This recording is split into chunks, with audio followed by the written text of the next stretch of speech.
Now, have you ever stepped into a supermarket and bought things you definitely didn't need? All the time. Yes, the shops may well be playing some sneaky tricks to fill up your trolley. Consumer expert Kate Hardcastle, who is known as the customer whisperer, has worked with retailers for decades. And in her new book, The Science of Shopping, which is out now, Kate explores the psychology behind what and why we buy. She's here now to reveal those supermarket secrets. And there really are some, aren't there? We are unknowingly being manipulated sometimes. The speed of retail's changing, and it's changing really quickly. Yeah. The techniques are getting more sophisticated. We as shoppers are giving more data than ever, which means, of course, the brands can use that. But what I would say is start from the point we actually do shop emotionally. It's really emotional. Even in the grocery store, the treat we need to buy ourselves, the pick-me-up, and those cues will be there to serve that psychology. So even if you think you're really front-minded when you're shopping, you probably are susceptible to So that's why it's good to know these tricks, so we can be right. pre-warned. OK, so we're going to start. This is our shop, this morning. Welcome in, madam, sir. Thank you. Come by, come by. Tell us what we're going to be I might go into my old ways and try and sell to you now. Yeah. No, I promise you. So before we even step in the store, I'm going to point these signs. We've had this beautiful bout of weather, haven't we? So did you see the strawberries and cream signs, the sizzling barbecue signs? You don't want fear of missing out, do you? You're going to go in and buy all those goods so you can be part of that too. But of course, that's the supermarket saying to us, look, we know what you're thinking. We know you might be in the back of your mind. Spend a bit more with us. Come and have a look what we've got in store. Well, because it's also that psychology as well, where we don't have that many sunny days. So you're also like, you know what? We've got to do this. We've got to have a picnic. We've got to have a barbecue. Exactly that. And, you know, you'll have more friends. You'll have good times if you do this. Summer fruit fun. Chilling and talking grilling. to you, right. They're talking to you before you're in store. You're a marketer's dream, Ben. I love it. So easily pleased. So let's step into the store now. We've had that pre-theatre. I'm going to take you into what I call the slow zone. But before I do, I'm going to cue some lighting. Yeah. Special lights to make everything look a bit more glam. Yes, it does. We're looking great now, I hope. Wow. And a bit of music. There we go. Oh, nice. So we're just slowing the pace down in the slow zone. You think you're on a mission, you're going to be in and out. Yeah. But actually, we're going to give you some produce. Why not pick your own Have apple? a little feel. Have a feel, have a touch. Yes. Weigh them up, put them in the bags. Again, this is psychology to try and turn the pace around. Lots of healthy items there and colourful items. So that could also be, if I buy healthy now, I'll treat myself later on. I see. Right? So that's so weird. In the American supermarkets, they also mist everything as well.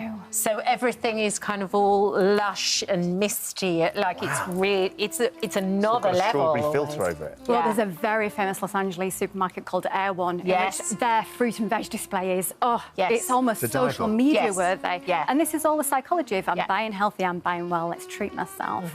And you will know that perhaps most cases you've gone in for essentials, bread and milk and eggs.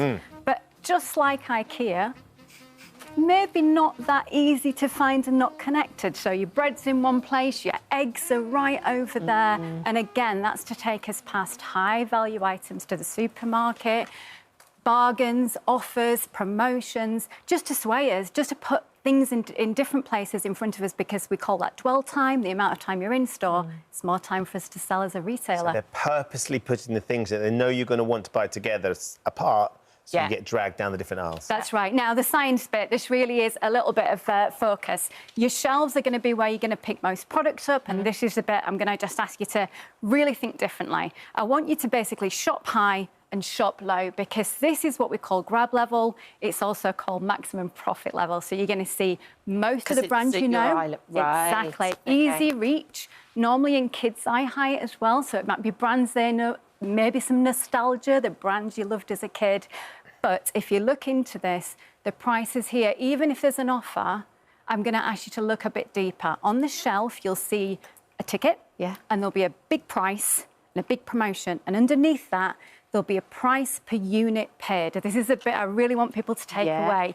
Compare on the price per unit paid. So by millilitres, grams, whatever it is, even toilet rolls per roll, that's going to tell you where your value really is. Try and ignore these big promos in yellow and red that are going to really detract you. So similarly, the products that are above it and below it are essentially the same things. They're just going to be much better value. What you might have is good, better, best, as we call it, so best premium brands. But if you reach up high and reach low where we don't normally go, maybe the supermarket own brands, maybe the value brands as well. And that's also worth noting what we call the gondola end, the big brands at the end of the kind of the corridors.